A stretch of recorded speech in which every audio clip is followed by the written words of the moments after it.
And many times you get a horse that is like suspicious of what's in his food.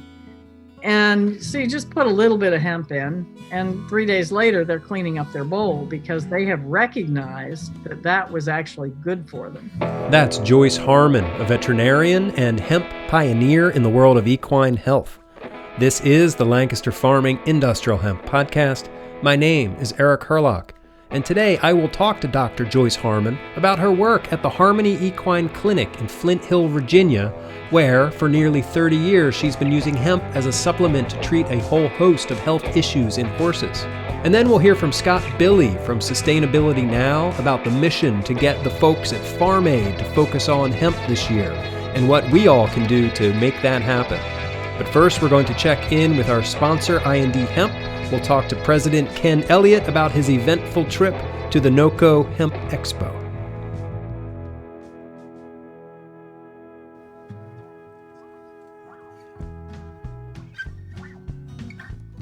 Ken Elliott, good morning. How are you doing? Good morning, Eric. I'm doing great. Yeah, good. So you just got back from NOCO? Yeah, just got back late last night. We spent about a week out in Colorado, a little bit before NOCO and 2 or 3 days after NOCO. Everybody, or a lot of people in the hemp industry were there. And so we took advantage of our close proximity and got some business things done and some planning and scheming done with some of the folks who are in the planning and scheming business. So it was a great trip. Good. So what were some of the highlights of the NOCO Hemp Expo for you this year? You know, first of all, a lot of good friends. You know, we have, once you get in the industry, people like Roger Gushis, a lot of people you've spoken with. I think you've talked with Corbett Hefner and Morris Beagle and Joy Beckerman, and I don't know if you talked to Andrew Bish and, the Victory Hemp guys. The Hemp Feed Coalition had a good stand there. Good. Just catching up with friends and creating an industry. It was good fun. A lot of great speakers. Always good to see people out there trying to do things that, we're so myopic and focused on what we do. We don't get an opportunity to see what the industry as a whole is doing. And so when we get an opportunity to get together and meet with people and catch up, nice. It's inspiring. We got a lot of great people in this industry. Oh, yeah. Yep. That's what I've come to appreciate doing this work on the podcast, is getting to know a lot of these folks. Mm-hmm. So what's the buzz this year? Was there any kind of hot topic? Yeah. Grain and fiber were definitely the focus this year. I think everybody's recognized that the CBD end of the business got to take a step back and reevaluate how best to move forward. And there's good people working that angle. But I think everybody is hopeful that the fiber end of things and the grain end of things are promoted more and focused on. And we support the farmers. And I think the idea being that, we've got something going on in Montana that's kind of big. It may make more sense to put a lot of these smaller locations in Pennsylvania and Ohio and Kentucky and South Carolina and Texas. And we're talking to folks all over the country about those sorts of things. So that's kind of exciting. And, we really like the grain aspect of it. And Victory Hemp is doing some great things out there. So good things are happening. Yeah, cool. And you sent me that picture of your folks at the IND Hemp booth holding up Lancaster Farming newspapers. So thank you for sharing our paper with a wider audience out there in the Rockies. So cool. Yeah, we love it. And everybody loves it. They just can't believe the size of that newspaper. They just can't believe it. And when you page through it, there's so much good information. And people love your magazine. People love Lancaster Farming. And we promote it because we think, it's one of the best podcasts out there. Cool. Thank you. Yeah. I look forward to the day when Lancaster Farming newspaper is printed on hemp paper. I'll just throw that out there. That'll be cool. I look forward to that too, by the way. Yeah. So what was your favorite thing about the expo? Just the people. There was just so many cool people. I mean, catching up with people like Joy Beckerman, right? She's an individual everybody should appreciate. So, and then all the investment people, the people who are behind the scenes trying to make this thing work. But it's a big industry, lots of hurdles to overcome. But hey, people are chipping away at it. We're chipping away at it. Love what you're doing.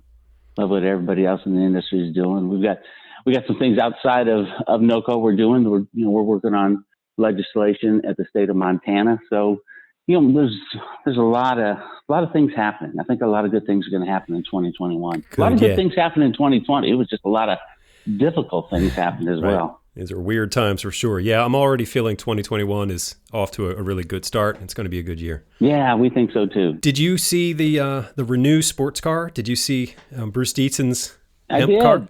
Yeah. When you sit there and look at it, it's like, how's that possible? It's cool. It's a cool little car, right? Yeah. And so it's I guess it shows that all things are possible. If you can make a hemp car, we ought to be able to make hemp paper, right? Absolutely. Yep. Yeah. No, it's cool. There's, like I said, there was a lot of neat things going on there. Yeah. We're only limited by our imagination. Or regulations and legislation and politics. Yeah, right. There's some other things involved, but yeah. Well, cool. It's great to talk to you. Thank you for checking in with me. All right, man. I know you're busy, and I appreciate spending a little bit of time with you in the morning. And yeah, it's great to talk to you. I appreciate the call, and it's great to hear about NOCO from your perspective. So, okay, Ken Elliott, president of IND Hemp, a proud sponsor of the Lancaster Farming Industrial Hemp podcast.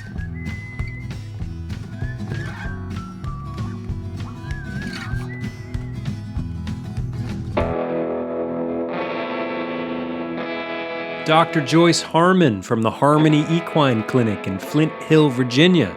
Welcome to the Lancaster Farming Industrial Hemp podcast. How are you doing? I'm doing great. Thanks for having me. Absolutely. Thanks for being here.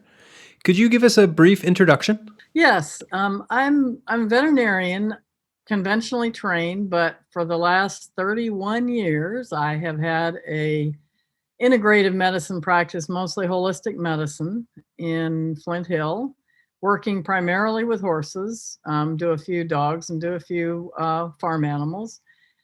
And I've actually been feeding hemp since the 1990s. It's just that nobody would believe that it was any good back then. Okay. In what form are you feeding hemp to the horses? I've been using mostly oils back then. Seeds a little bit, but we really couldn't get seeds economically until very recently. So it was mostly hemp oil, mostly out of Canada at that point.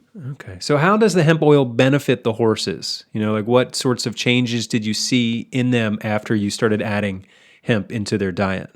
So hemp is just, it's the coolest plant because it's got so many nutritional benefits to it.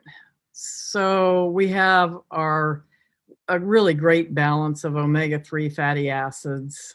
Omega-3, omega-6, and omega-9 are all essential fatty acids, and most of our diets are very high in the omega-6s in a very negative way. And hemp oil has the high omega-3s, which are good. Those are our good fatty acids that everybody is talking about and everybody's taking these days. Back in the 90s, they weren't doing nearly so much, but it has some of the same properties as flax oil. It has some of the same properties as chia seeds, but hemp has got a little bit extra, and it's got a really, really good balance of all the omegas in that balanced kind of format. Okay, and so you were adding the hemp oil to the horse feed, or what was the... Yeah, so I've been adding the hemp oil to the feed for years, and that's the most sort of concentrated way to get the omega-3 benefits, because the seeds also have protein and have their own nutritional benefit. But like I said, it's only been in the last maybe 5 or 6 years that we've been able to anywhere near economically get seed or protein. Right. So the oil, though, I have many, many years of experience with. And what I generally see with hemp is that people feed flax seed to horses commonly. That's sort of an accepted thing, has been done for years and years. And I think when I start feeding hemp, the horses actually seem to do a little bit better than they do on flax. And it's not something that I can put an exact finger on, but their coats come out really shinier. We know there's good anti-inflammatory benefits. We know that there is really good immune system benefits. So the horses that have skin disease, the horses that have immune issues, feeding the hemp oil really, really helps them. Good.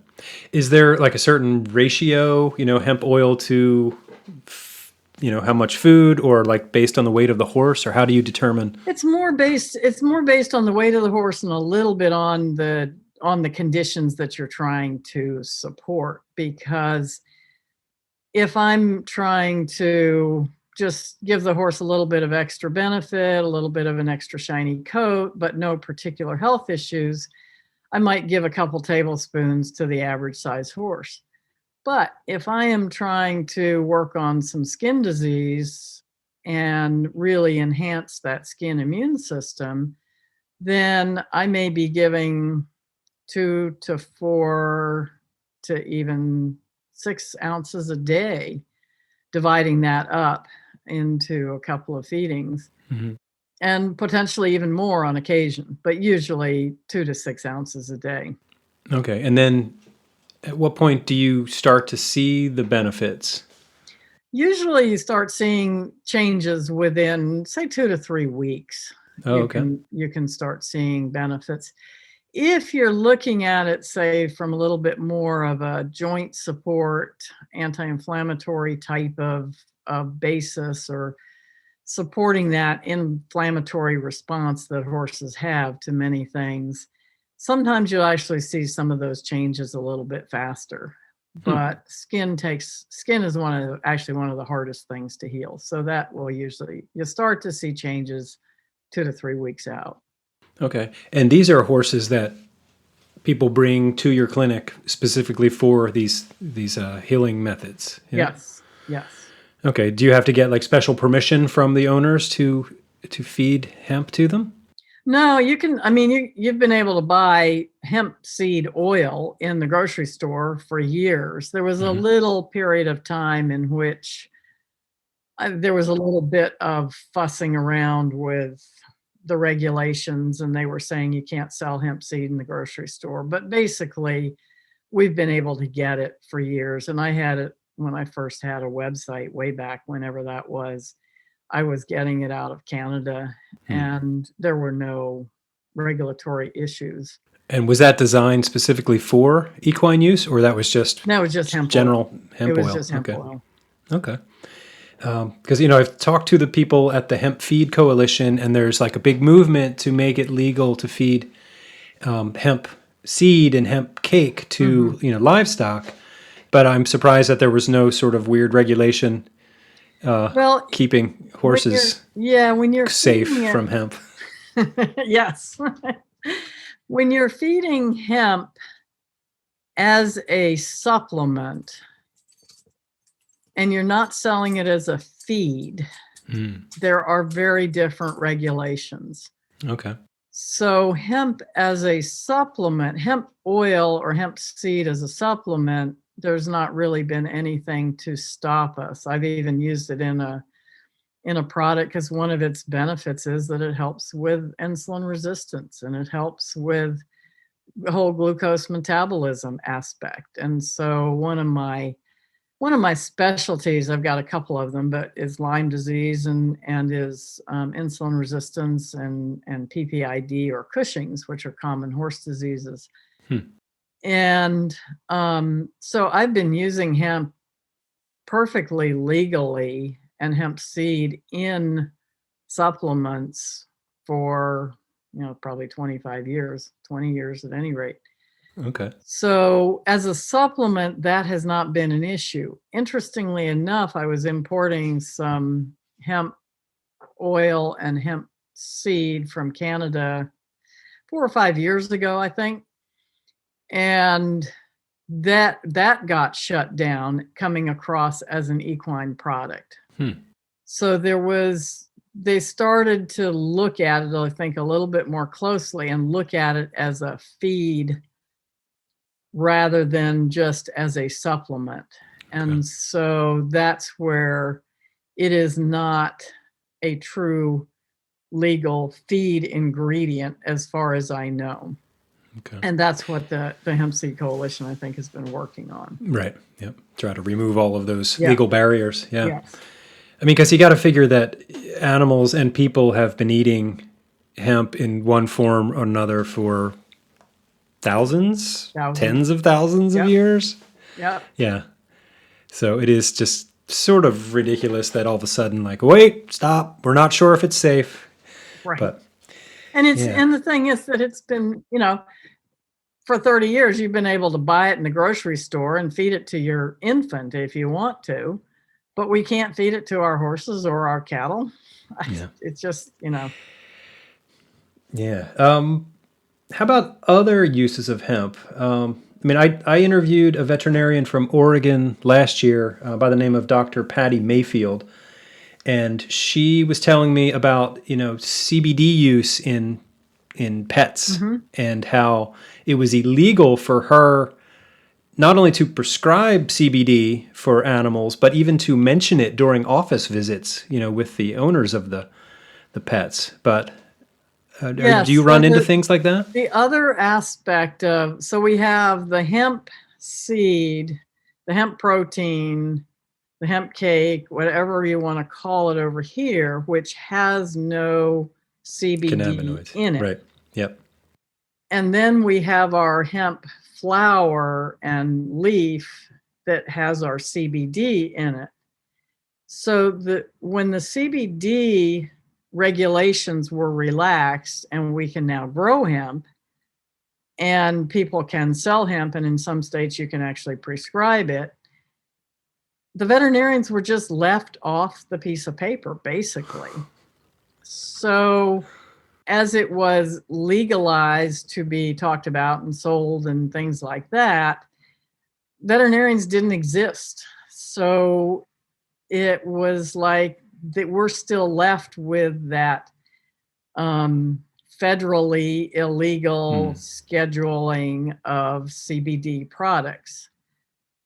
So then it's up to the individual states as to how exactly they want to regulate it and what they want to say to their veterinarians. And that is all over the map, but mostly that we are not supposed to be selling it. We're not supposed to be talking about it in some states.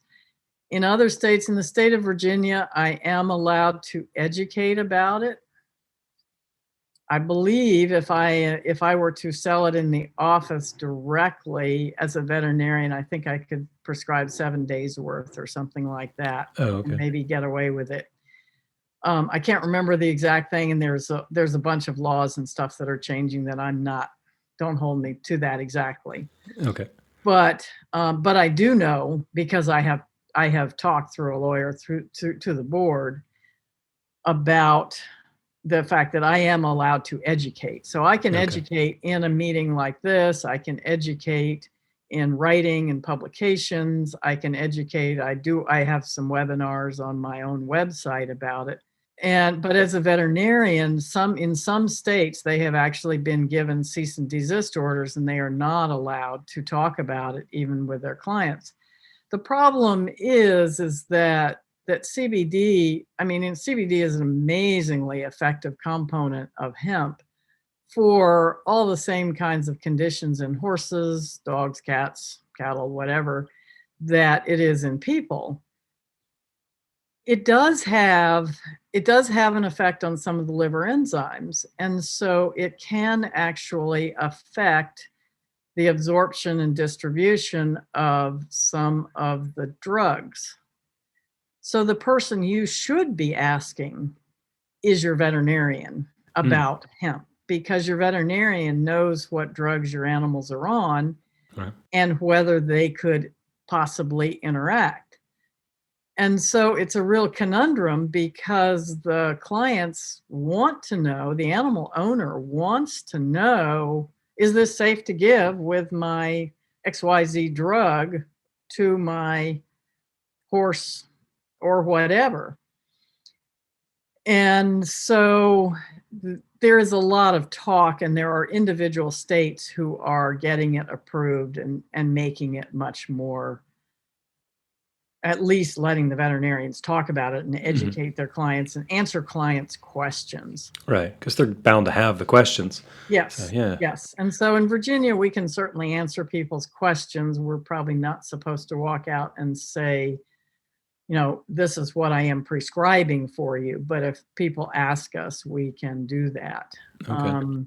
As a human being, I have my veterinary hat here. As a human being, without a DVM, I can manufacture and sell CBD. And as a veterinarian, I can sell hemp seeds, hemp protein, because there is no specific regulation on that. The regulation is on CBD. Right. Okay. And so are you finding lots of your clients are buying lots of hemp oil and hemp seed for their horses? Yes, and the cool thing is I've been trying to sell hemp oil since the 90s.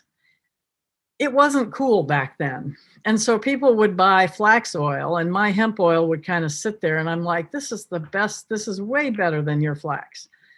But it was not a cool thing to do, and nobody had heard of it. And it's like, oh, well, it might not be okay. And so, I probably sold 10 or 15 gallons a year to my whole clientele. Not very much. Yeah.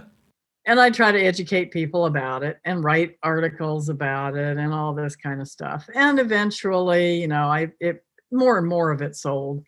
And when it started when we could actually order in horse-sized bags of hemp seeds and hemp protein, then and the whole CBD thing brought hemp out for everybody to talk about. Right. Now the hemp flies off the shelf, and it flies off the shelf as a CBD product. I have a separate website for that, and it flies off the shelf as hemp seeds and hemp oil.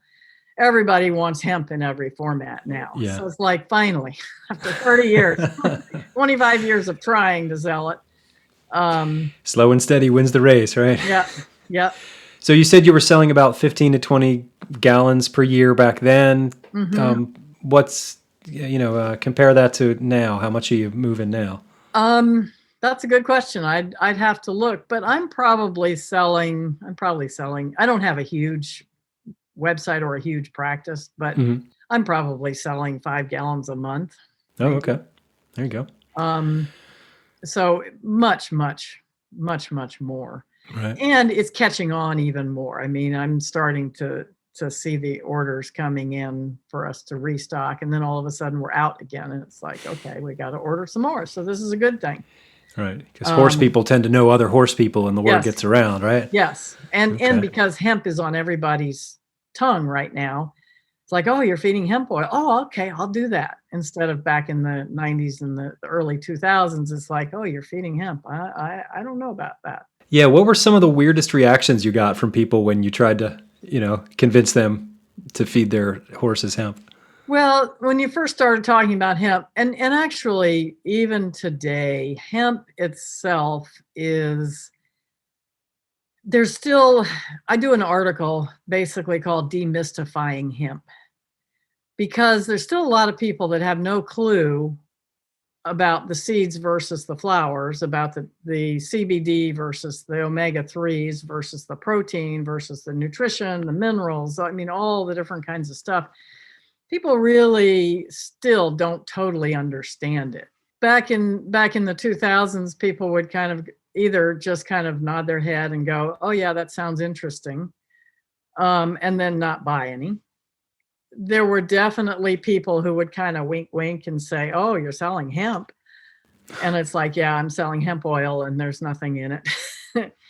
And sort of move forward to today, and people are like, oh, hemp, or if I suggest something about CBD, or I suggest something about hemp oil, and they're like, oh yeah, I'm taking that myself, I can give it to my horse. Okay. And part of that is because I do have a holistic minded clientele that are very open-minded to different treatments. And part of that is the climate. I mean, you can buy CBD at 7-Eleven, maybe pretty lousy quality. You probably shouldn't, but yeah. Yeah, I would not want to touch that with a 10-foot pole.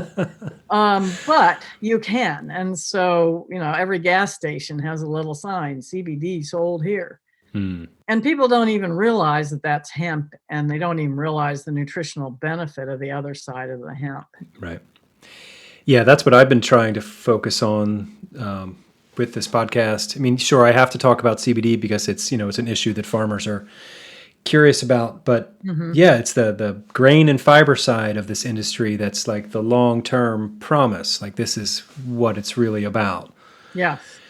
Yeah. And the nutritional side of hemp is really almost as beneficial, if not more, in a different way than the CBD side. Oh, for sure. Yeah, I mean, it's an absolute superfood.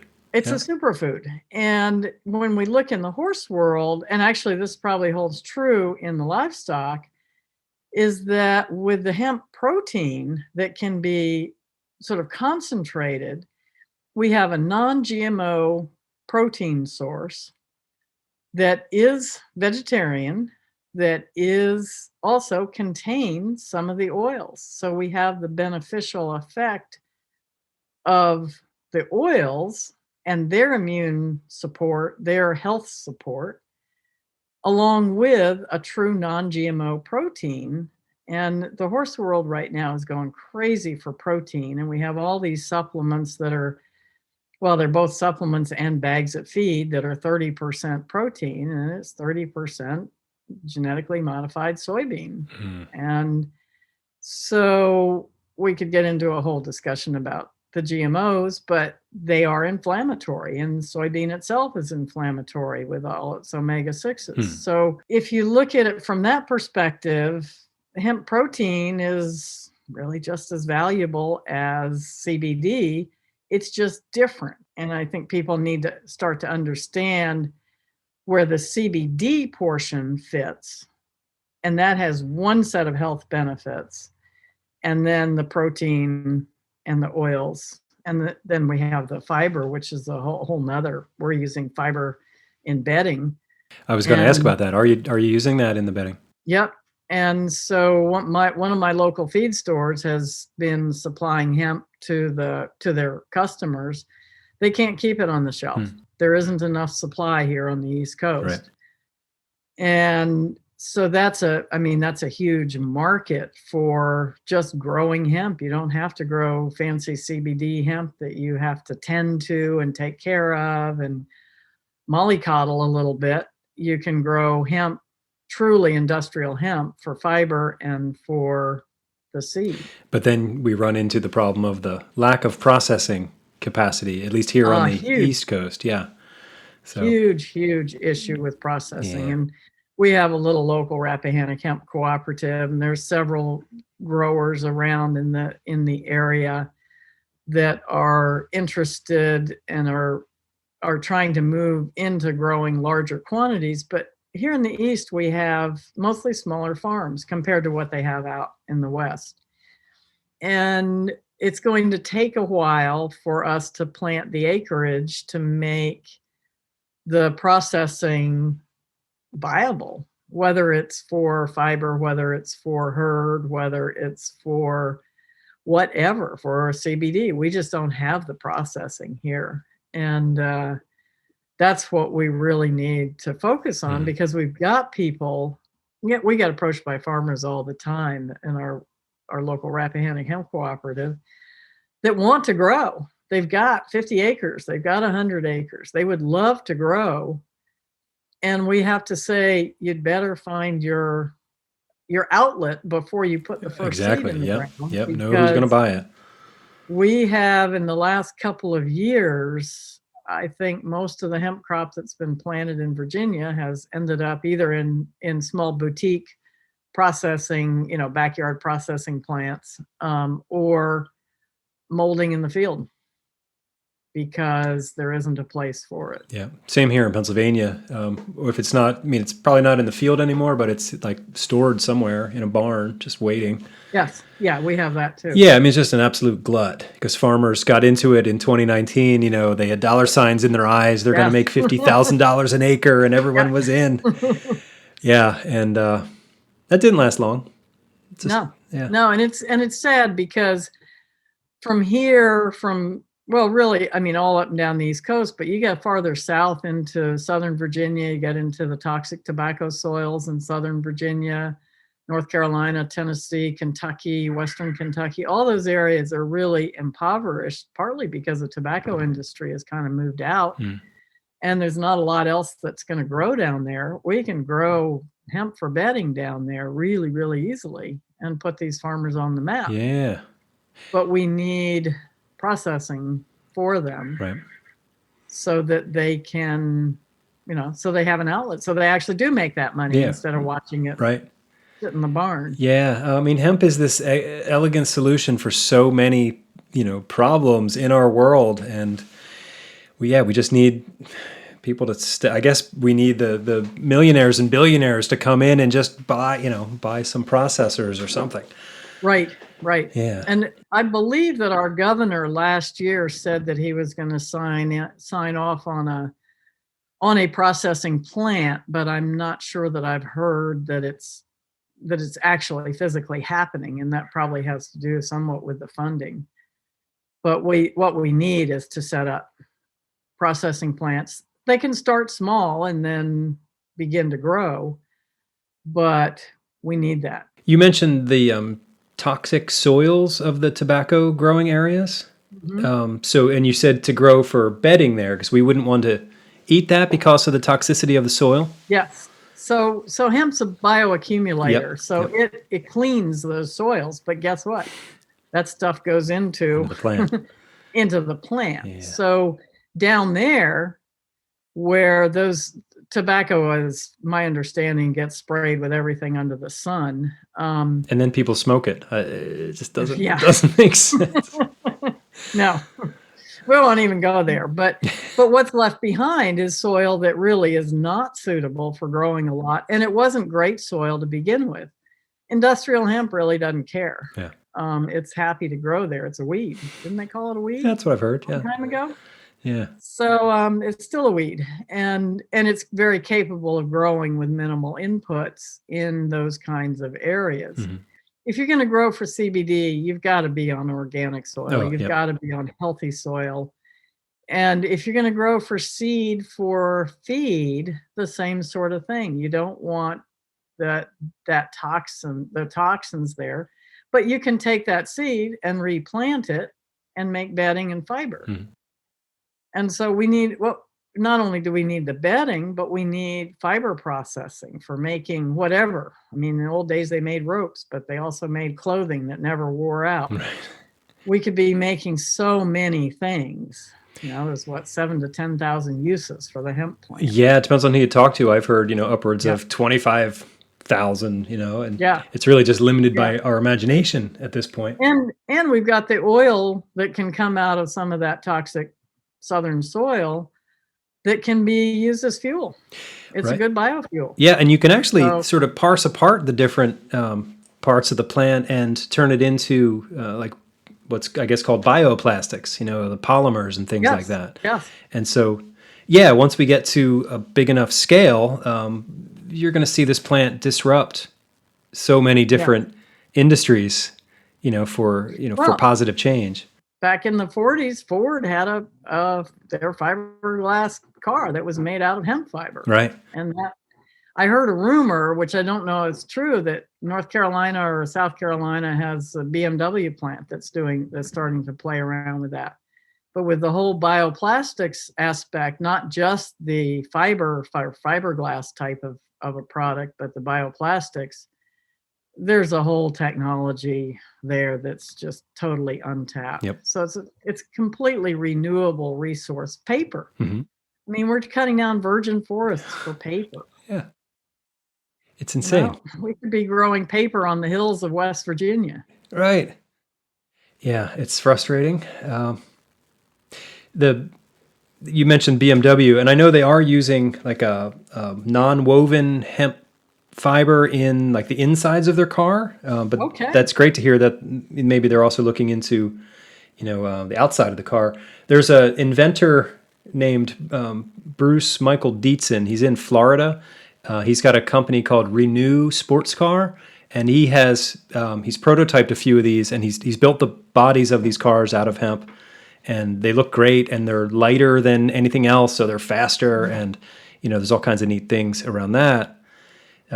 But then when you brought up the Henry Ford in the 40s, also thought about the Hemp for Victory program. The government, got farmers in the 40s to grow for the war effort.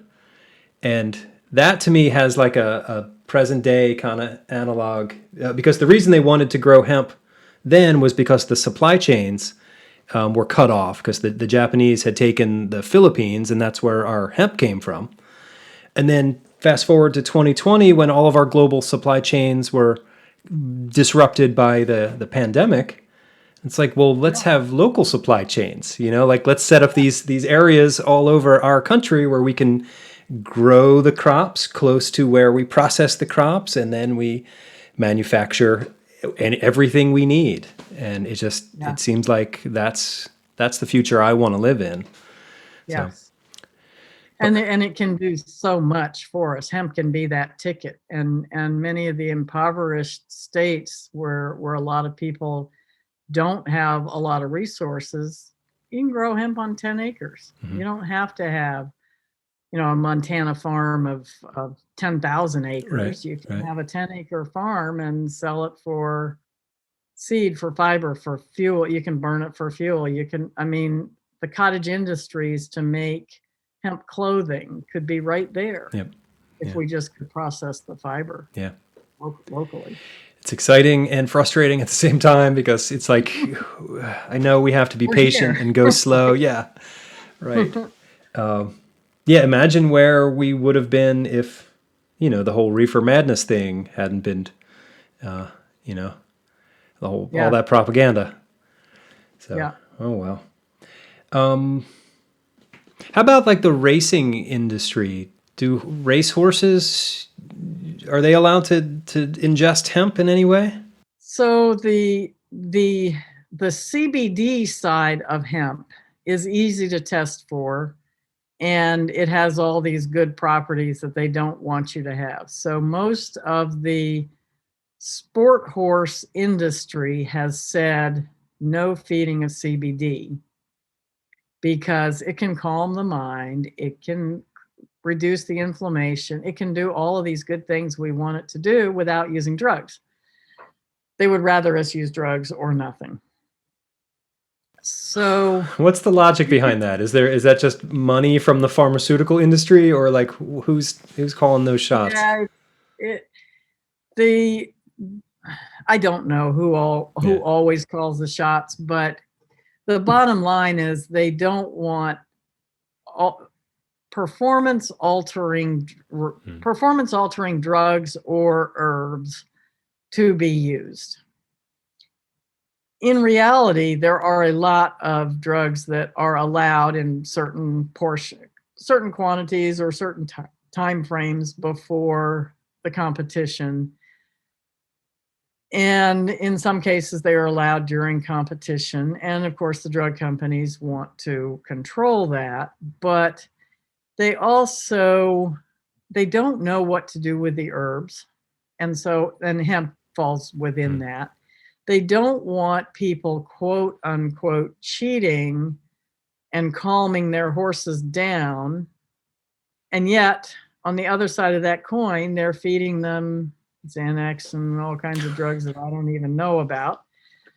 So I would personally, and most of my clients would rather calm their horse down if they needed to with a little herb or a little CBD, but most all of that is banned. The nutritional side, the protein side, and the oil side does not have any testable ingredients in it. Okay. And so you can feed that. And the racing industry is shrinking. It's much smaller than it used to be.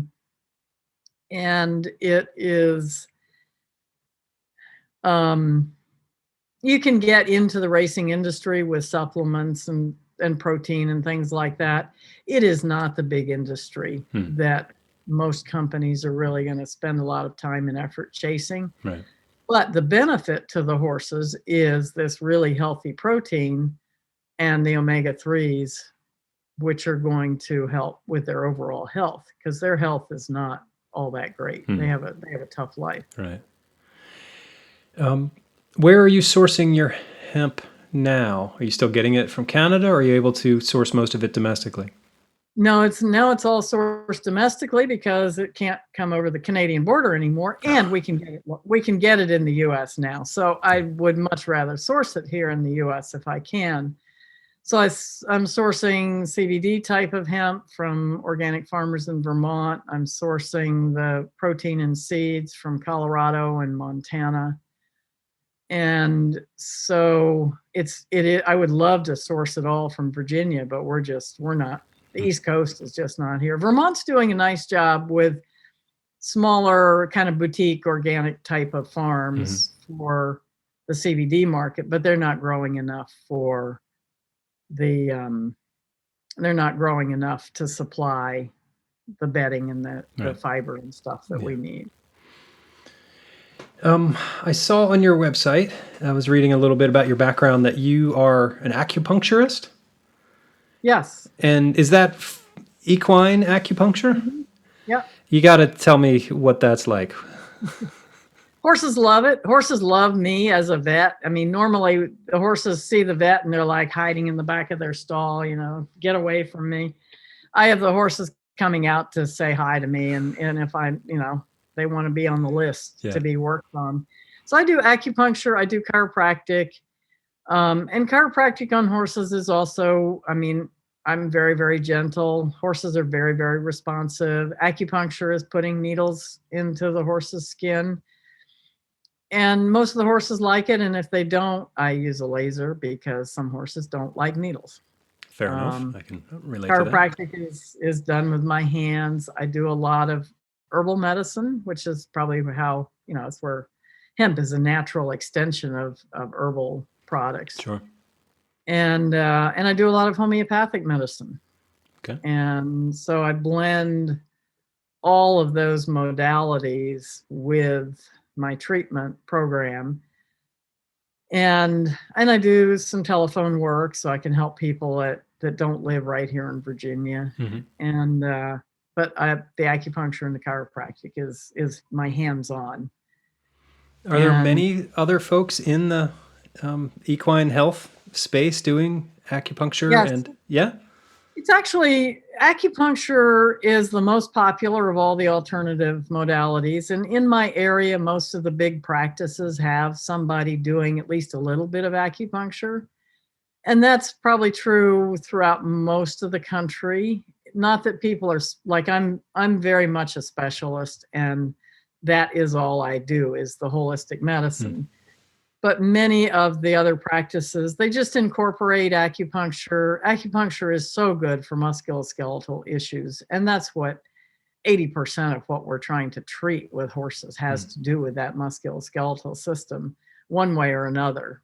So it's a real easy thing to incorporate into practices. Okay. So there actually are quite a lot of people. Chiropractic is probably next in line.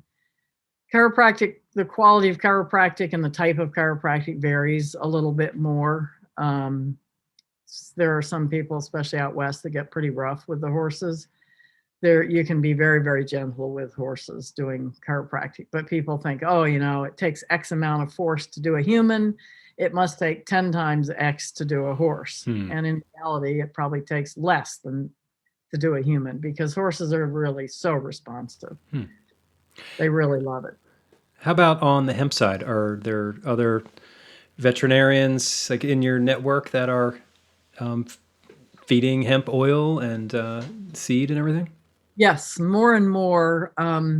Actually, many of them are prescribing or talking about the CBD side of hemp. That appeals to the veterinarians very much because there's a lot of medicinal types of things, and the research that's coming out on hemp on the CBD side of hemp for cancer, for epilepsy, for I use a lot of it for horses that have PTSD, that have been abused in their past, trauma, pain, arthritis, all those all those really common conditions. The veterinarians actually, even some very conventional veterinarians, even some very conventional universities have actually jumped on the bandwagon to do some research into CBD. We don't have a lot of it published yet, but there's a lot of it ongoing. Oh, good. They're gathering enough data to get it to a publishable format. On the hemp seed and the hemp oil side, a lot of the veterinarians are not big into nutrition other than kind of what comes in the bag at the feed store. And so that's where they're probably a little bit less well-versed. And what I'm hoping is that we can get a good conversation going now that we have a good supply of hemp protein, and start to get some of the more innovative companies using hemp protein as a source in the feed, and educating the vets and educating the horse owners that the hemp protein is really a better source of protein than our current soybean. Yeah. Now, how about the horses themselves? Can you tell if they are enjoying eating hemp? Oh, yes. Yeah. Most of them will eat it up and lick their bowl clean. And it's interesting. I find as an herbalist that horses often know what's good for them. There are horses that just eat like horses, and they're going to eat anything you put in front of them, and they don't care. But there are an awful lot of horses that have some degree of selectivity. And so a horse can go out in the field, and if you actually put them in a field that has a lot of weeds, which are actually medicinal herbs, and you start watching what they eat, you'll find that horses are really good herbalists. They are eating plants at the right stage of growth for the maximum benefit. They will eat plants that will assist their own healing. And that kind of stuff has been documented. It's a whole zoopharmacognosy. Don't say that 3 times. Don't ask me to say that 3 times. Just once that's was a enough. whole field of study of animals eating plants for their own health. And they study elephants, they study all kinds of species to see what they actually are eating. So horses are very good herbalists. They know what they want. And many times you get a horse that is like suspicious of what's in his food. And so you just put a little bit of hemp in, and 3 days later, they're cleaning up their bowl because they have recognized that was actually good for them.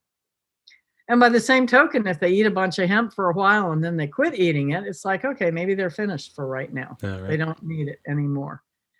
And then you have a few horses that won't eat anything you put in front of them unless it's, what they want. And it has to be exactly, only this many things that you can feed me. Yeah. And some of those will not eat hemp. I use a lot of the CBD that's still on the leaf of the plant, so that it is a little bit more like an herb rather than extracting it into the oil. But from the hemp oil standpoint, the nutritional hemp oil and the hemp seeds, most horses will eat that without even questioning it. Okay. Here's a totally unrelated question, but how do you feel about James Herriot? Well, I grew up on James Herriot, and as did many of my age group, and he was a great introduction to real old-fashioned veterinary medicine. Yeah. And some of that sort of style of medicine is still practiced way out in the boondocks. We have many parts of this country and many parts of the world where medicine is, it's 30 degrees, it's 25 degrees out, it's raining, your truck is stuck in the mud. And then somebody calls from down the road and they want you there right now. And you're sitting there looking at your truck with you're covered in mud, and you're supposed to show up at this nice, fancy place now. And there's a lot of realism in that. Yeah, I enjoyed those books. I imagine you have just like a lifetime of really amazing stories from your work. Yes, I'm sure I do. I'm just not good at putting them down the way he did. He was a great writer. Well, hey, it's been great to talk to you. It's really nice to meet you. Great talking to you. Is there anything else our listeners should know, either about you, your practice, or equine health as it relates to hemp?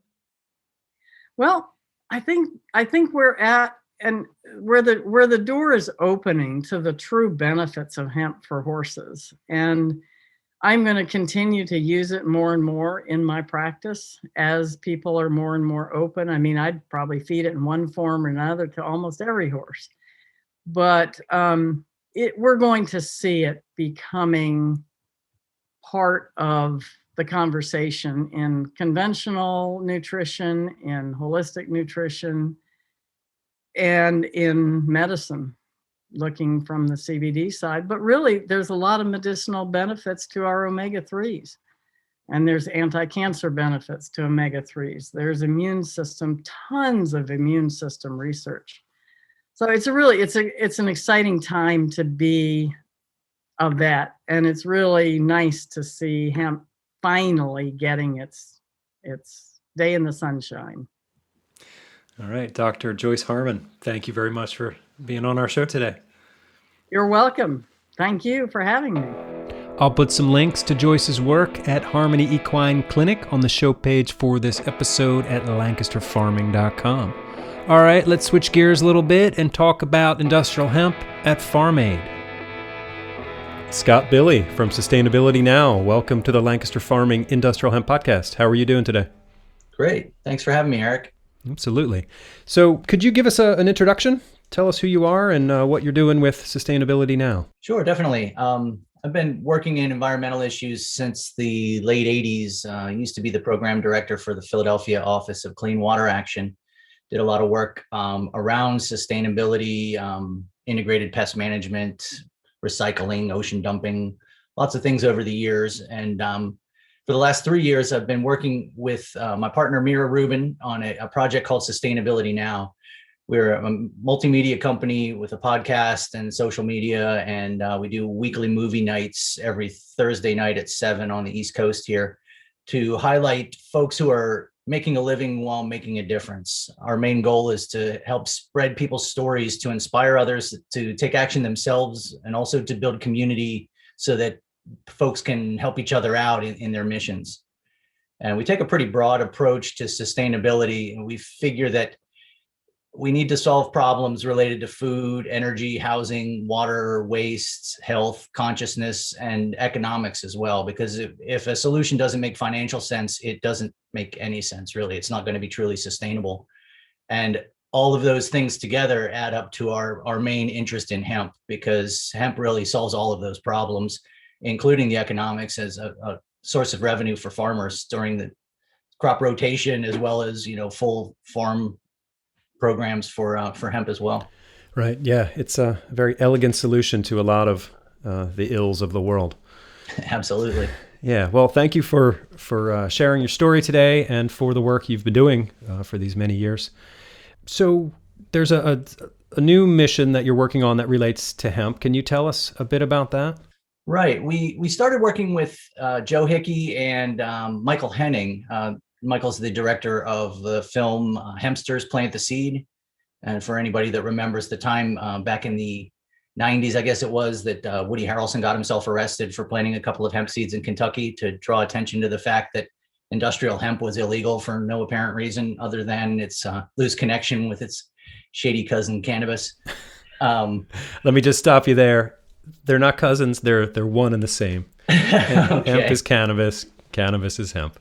All anyway, right. But yes, you know that. So keep going. Woody Harrelson gets arrested. Right. So we showed the movie on one of our movie nights and had Michael Henning on as our guest, and we were talking to him about where he was headed next. And his vision is to do a follow-up documentary about some of the trials and tribulations now that hemp is technically legal, but you've still got the THC rules where if your crop tests hot, the feds can come in and rip your whole crop down.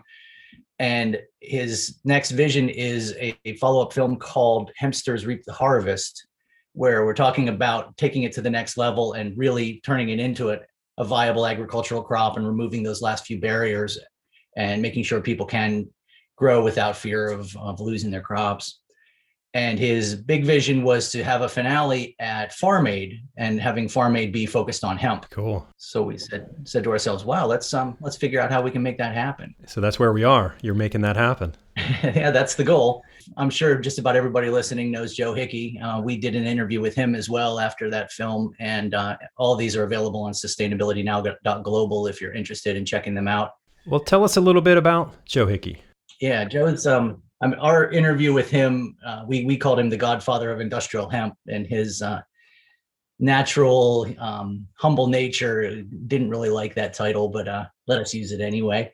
But I mean, he was instrumental in making the crop legal again. You know, his efforts in that film with Woody and everything he's done since the 90s to keep it going. Is he a politician in Kentucky? No, he's a hemp farmer. Well, he's a hemp farmer. Oh, okay. He's got a history of his family used to farm hemp back in the old days when it was still legal. And actually, sort of fun story about him is he took some of the Kentucky hemp seeds. He went out and got feral ones from people's fields during the illegal phase, took them up to Canada, has kept them growing ever since up there where it's legal. And I'm not going to say how, but somehow they made it back across the border and are being grown in Kentucky again. So he really has kept hemp alive. Cool. Okay. Yeah. I think it would be amazing to have Farm Aid focus on hemp. Mm-hmm. That seems like a really, just with what I know about the history of Farm Aid and Willie Nelson and, what I know about his history with the cannabis plant, it seems like match made in heaven, maybe. Right. It seems perfect. So what are you doing to try to get the organizers of Farm Aid on board with your vision? Yeah, we have started conversations with them. They have worked and promoted hemp in their homegrown areas around the perimeters of the festival where they've got the vendor displays and educational things set up. They've done a lot of great work around hemp in the past. And really what we want to do is elevate it even more, because they say that Thomas Jefferson was quoted as saying, the best thing you can do for the economy is to introduce a new crop. And we haven't introduced a new crop since industrial soybeans here in the US. And we're right at the precipice here of hemp becoming the next new crop that's going to really be, I think, a changing time for our family farmers and give them the ability to hold their farms and actually start making some real money with, what they're producing. Yeah, right. Yeah, I hope for that too. It seems like a good time, when you create an industry out of nowhere, you can sort of, write new rules. And so we as we design the system, we need to design, farmers into that, and definitely make sure they don't get the short end of the stick, which, just anecdotally, you sort of hear about farmers being taken advantage of. Yeah, unfortunately, a lot of times the farmers, they're making something that's a commodity, and then somebody else higher up the food chain is making the real money, converting it into whatever the ultimate, high profit item is. Right. So, one of the visions is, working with groups similar to All Together Now PA, which I'm sure you guys have talked to before. Yeah. To create a whole local infrastructure around that hemp production so that you can actually have processing and manufacture right in the same area to build a whole community around the plant rather than just packing it onto a barge and sending it off somewhere else to let them deal with it. Yeah, and just the importance of local supply chains. I mean, just even this thing with the Suez Canal, how just, it was a sandstorm that blew this great big barge into the side and disrupted global supply chains for days. It's like $95 billion worth of trade has been affected. And, and plus with the pandemic last year, we saw those supply chains get very messed up. And it's it makes sense to have local supply chains, Absolutely. where, the people, 2 towns over are growing this and they're, it's, right. An elegant solution. Yeah. Just as a sort of weird aside, I don't know if it's still true, but at one point the biggest export out of the state of New York was apples, and their product that was being made from them, they were shipping them to China, juicing them and shipping them back to the US as apple concentrate. That is not a sustainable solution. No, like the fact that it's cheaper to process them in China and then send them back, like that's a red flag right there. Like it shouldn't be happening. I saw some kind of produce. It was like picked in South America, sent to China for packaging, and then sold in the U.S. Mm-hmm. And it's just like it offends my sense of humanity or something to hear about these things. Right, and that and as you said, any little kink in that supply chain, and you've got some big problems. So I think we're looking at a real solution for local resiliency here, and that's ultimately our goal. Working with Joe and Michael, we reached out to and have got cooperation from the majority of the national, global, and state hemp growers associations. Oh, good. So everybody's on board with a coalition, forming a plan. And the latest effort right now is to really set up a hemp educational section as a sort of part of that homegrown village area of Farm Aid, to educate people about the farming practices as well as the processing that's going to be needed to really turn this thing into what it can be. Right.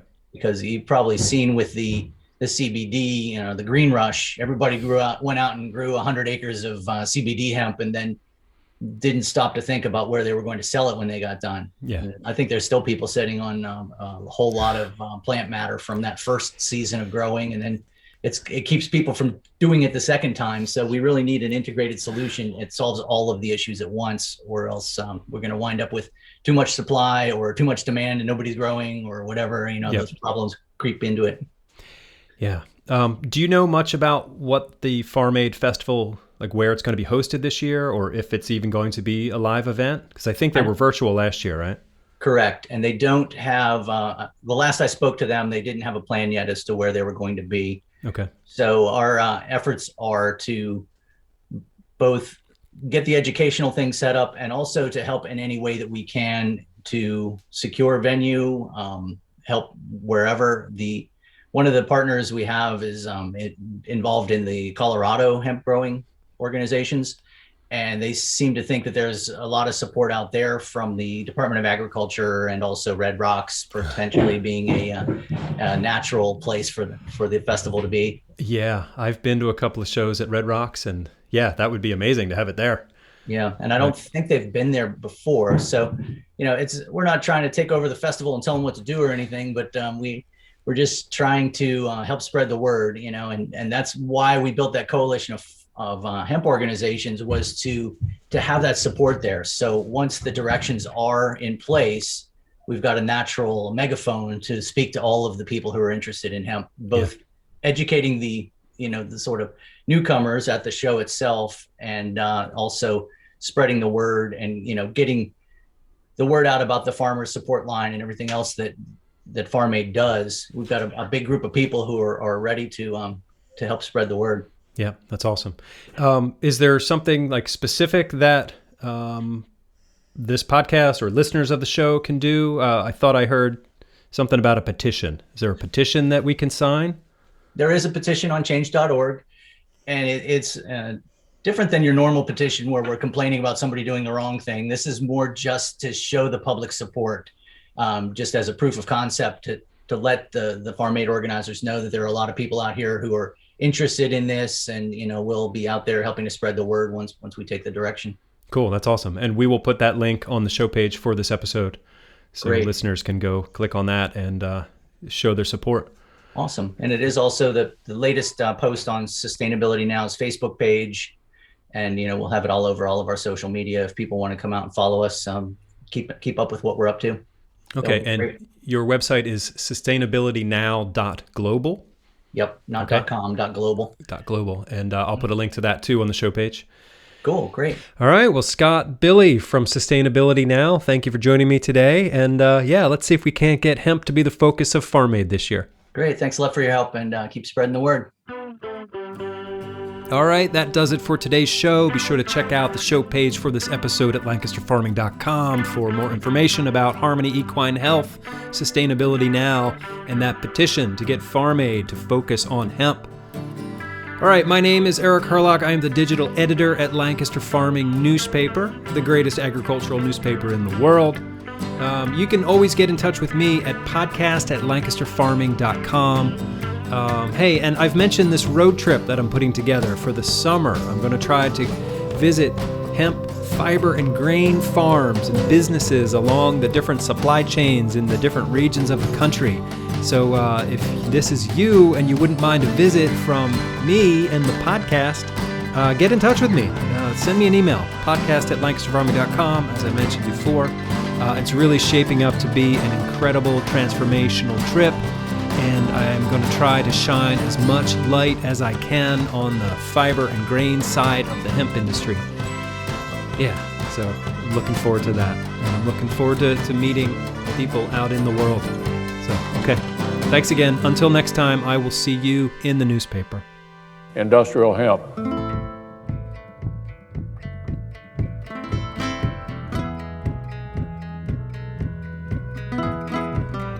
Episode 126 of the Lancaster Farming Industrial Hemp Podcast is copyright 2021 by Lancaster Farming Newspaper, part of the Steinman Communications family.